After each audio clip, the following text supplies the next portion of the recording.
নবীজি বলছে তিনটি কাজ দেখে আল্লাহ আসমানে বসে বসে বান্দার উপরে মুস্কি মুস্কি হাসতে থাকে আর ফেরেশতাদেরকে ডাক দিয়ে বলতে থাকে, ফেরেশতারা দেখো এই বান্দাদেরকে সৃষ্টি করার জন্য তোমরা নিষেধ করেছিলে, বান্দারা দুনিয়ার জমিনে গিয়ে আমি আল্লাহকে সন্তুষ্ট করেছে, আমি আল্লাহর কুদরতি জবান দিয়ে সে হাসি বের করে ফেলেছে। জোরে কোন সুবহানাল্লাহ। দেখেন তো আপনার জীবনে কোনোদিন এই তিনটা কাজ হয়েছে কিনা? আপনি তো কত মানুষকে হাসানোর জন্য কত কিছু করেন, চা স্টলে বসে মানুষকে সত্য মিথ্যা দিয়ে হাসানোর জন্য কত রকম গোজামিলের আশ্রয় আপনি নেন। মানুষকে হাসানোটাই যেন, হাসাতে পারলেই যেন আপনি সফল মনে করেন নিজেকে। এরকম অনেক মানুষ আছে না, মিথ্যা কথা বলে বলে মানুষগুলোকে হাসানোর চেষ্টা করি আমরা, অথচ কোনোদিন চিন্তা করি নাই যে আমার রবকে আমি কখনো হাসাতে পেরেছি কিনা, আমার রব আমার উপর সন্তুষ্ট হয়েছে কিনা, আমার রব আমার কাজকর্ম দেখে কোনোদিন হেসেছে কিনা।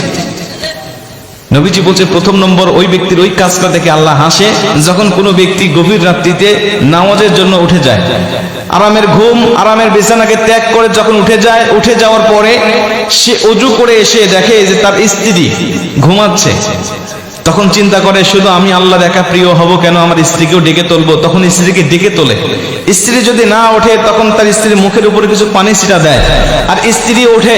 নবীজি বলছে এই যে স্বামী নিজে উঠেছে অথবা স্ত্রী নিজে উঠেছে স্বামীকে তোলার জন্য অথবা স্বামী স্ত্রীকে তোলার জন্য, যখন এই সমস্ত কাণ্ড কারখানাগুলো করতে থাকে তখন আল্লাহ আসমানে বসে বসে বান্দার উপর সন্তুষ্ট হয়ে কুদরতি জবান দিয়ে মুস্কি হাসি দিতে থাকে। জোরে বলেন সুবহানাল্লাহ। দুই নম্বরে নবীজি বলেন আল্লাহ পাকের ওই বান্দার কাজ দেখে আল্লাহ পাক হাসতে থাকে যখন কোনো বান্দা মসজিদ থেকে আজানের আওয়াজ শুনে, আজানের আওয়াজ শোনার পরে চিন্তা করে আমার নামাজের জায়গাটা হবে প্রথম কাতারে, আমি প্রথম কাতারে গিয়ে নামাজের সাথে শরীক হয়ে যাব, নামাজ আদায় করব। এজন্য ওই ব্যক্তিটা সর্বপ্রথম গিয়ে তাড়াহুড়া করে জামাটা হাতে করে নিয়ে বা গায়ে দিয়ে সে তড়িঘড়ি করে মসজিদে যাওয়ার চেষ্টা করে ওযু করে। নবীজি বলছে নামাজের প্রথম কাতারে দাঁড়ানোর নিয়তে বাসা থেকে বের হয়ে যাওয়ার পরে আল্লাহ আসমানে বসে বসে ফেরেশতাদেরকে ডাক দিয়ে বলতে থাকে, ফেরেশতারা দেখো এই বান্দাদেরকে সৃষ্টি করার জন্য নিষেধ করেছিলে, বান্দা আমার কুদরতি পায়ে সেজদা দেওয়ার জন্য এবং প্রথম কাতারে গিয়ে সেজদা দেওয়ার জন্য সে বাসা থেকে তড়িঘড়ি করে আজান শুনতে দেরি হয়েছে, বের হতে দেরি হয় নাই, আমি আল্লাহ তার উপরে সন্তুষ্ট, তার জীবনের সব গুনাহগুলো আমি মাফ করে দিলাম। তিন নম্বরে নবীজি বলেন আল্লাহ পাক ওই বান্দার অবস্থা দেখে, ওই বান্দার কাজকর্ম দেখে হাসতে থাকে যখন কোনো ব্যক্তি জিহাদের ময়দানে চলে যায়, জিহাদের ময়দানে যাওয়ার পরে শত্রুদের বিপক্ষে লড়তে থাকে, কাফের মুশরিকদের বিপক্ষে লড়তে থাকে, কিন্তু বান্দার শরীরটা খুবই দুর্বল অথবা কাফের মুশরিকদের তুলনায় তাদের শরীর দুর্বল।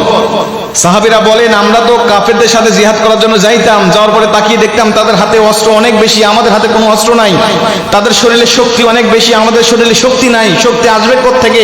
এক একজন সাহাবীর পেটে 3-4 দিন পর্যন্ত কোনো দানা পানি পড়ে নাই, 7 দিন পর্যন্ত চুলায় আগুন জ্বলে না, শরীরে শক্তি আসবে কোত্থেকে? তারপরেও জিহাদের বর্ণনা শুনেছি, শহীদের ফজিলত শুনেছি, গাজীর ফজিলত শুনেছি, চলে গিয়েছি জিহাদের ময়দানে। আমরা গিয়ে দেখি আমাদের সংখ্যায় অনেক কম, কাফের মুশরিকদের সংখ্যা অনেক বেশি। আমরা তাকিয়ে দেখেছি আমাদের যুদ্ধের কোনো ট্রেনিং নাই, কাফেরদের ট্রেনিং প্রাপ্ত অনেক বেশি, তারা সব দিক দিয়ে আমরা দুর্বল, নিশ্চিত যুদ্ধে পরাজয় বরণ করার কথা আমাদের, কিন্তু না, ঈমানের